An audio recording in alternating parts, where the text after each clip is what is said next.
अस्सलाम वालेकुम। आप देख रहे हैं यास्मीन ड्रीम कुकिंग। जी हाँ, आज मैं मलाई कोफ्ता लेके आई हूँ जो बहुत ही मज़ेदार और बहुत ही जायका है इसमें। जो मैं इसमें जो चीज़ डालूँगी वो आपको मैं बताऊँगी कि जिससे ये बहुत ही ज़बरदस्त और मज़ेदार बनते हैं कि इसमें क्या ऐसा डलता है कि जिससे इसका मज़ा दोबाला हो जाता है।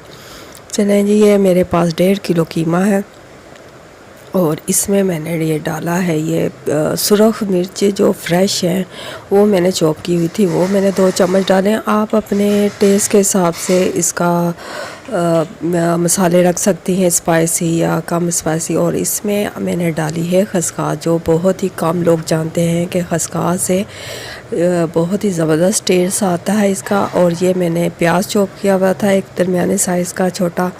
अब मैंने इसमें से इसका पानी निकाल दिया है और इसको इसमें डाल दिया है।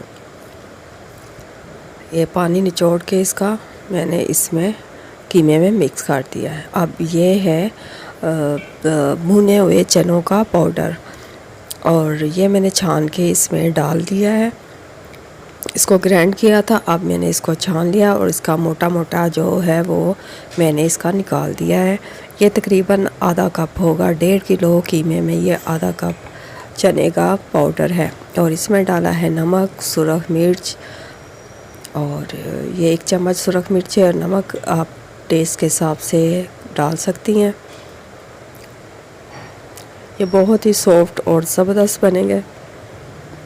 और हाफ़ टी स्पून मैंने इसमें ये लहसुन अदरक का पेस्ट और ये हल्दी पाउडर डाला है इसमें।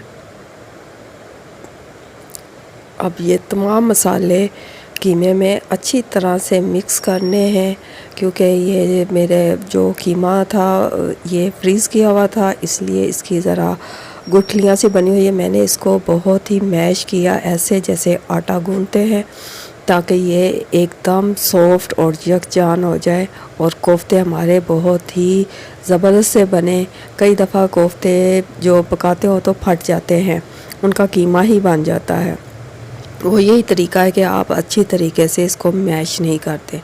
अब कोफ्ते का साइज़ आप अपने हिसाब से करें, जिस तरह आपको चाहिए वैसे। आप बड़े साइज़ के बनाना चाहती हैं, छोटे साइज़ के बनाना चाहती हैं, वो अपनी मर्ज़ी से बनाएं जिस साइज़ के बनाने चाहती हैं। और ये है 1 अदद प्याज बड़े साइज़ का और 1 टमाटर जो मैंने ग्राइंड कर लिया था।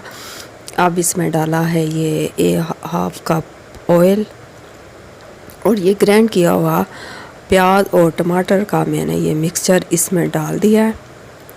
अब ये जग में थोड़ा सा स्वाद लग जाता है, तो इसमें मैंने थोड़ा सा पानी डाल के वो भी मैंने इसमें मिक्स कर लिया है। तो अब इसमें डालूँगी ये लहसुन अदरक का पेस्ट और सुरख मिर्च। कोफ्तों में भी मिर्च मसाले डाले हुए, इसलिए आप ये प्याज के मसाले में भी ज़रा देखभाल के ही मसाले डालिए, ये ना हो कि वो ज़्यादा हो जाए और आपसे फिर खाए ही ना जाए। और इसमें नमक डाला है, सुरख मिर्च डाली है, ये हल्दी पाउडर है, ये डाला है। अब इनको कर देना है मिक्स। अब मैं इसको 10 मिनट के लिए कवर कर दूँगी ताकि इसका ऑयल ऊपर आ जाए और अच्छी तरह से मसाले में ये देखें ज़बरदस्त सी खुशबू आ रही है और मसाला हमारा अच्छी तरह से भून चुका है। जो प्याज का कच्चापन था वो ख़त्म हो चुका है। अब इस स्टेज पे ये एक एक करके ये कोफ्ते में डालूँगी।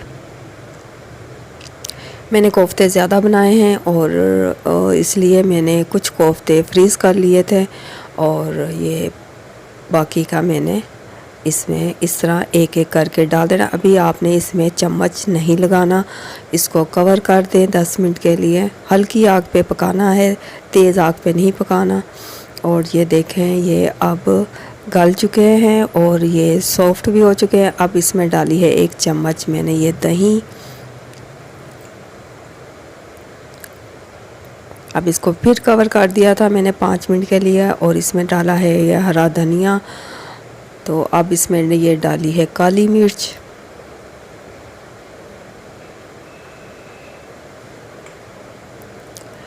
अगर किसी ने मेरे चैनल को सब्सक्राइब नहीं किया, जो नए हैं देखने वाले, उनको चाहिए वो जल्दी जल्दी मेरे चैनल को सब्सक्राइब करें। बहुत ही मज़ेदार और आसान रेसिपी मैं आपके लिए लेके आई हूँ। और ये डाली है मैंने क्रीम, और अगर आपके पास क्रीम ना हो तो मैं आपको बताती हूँ कि आप वो दूध की मलाई, फ्रेश मलाई भी डाल सकती हैं। और इसमें क्रीम डाल के अब मैंने इसको कर दिया है 2-3 मिनट के लिए पकने दिया है।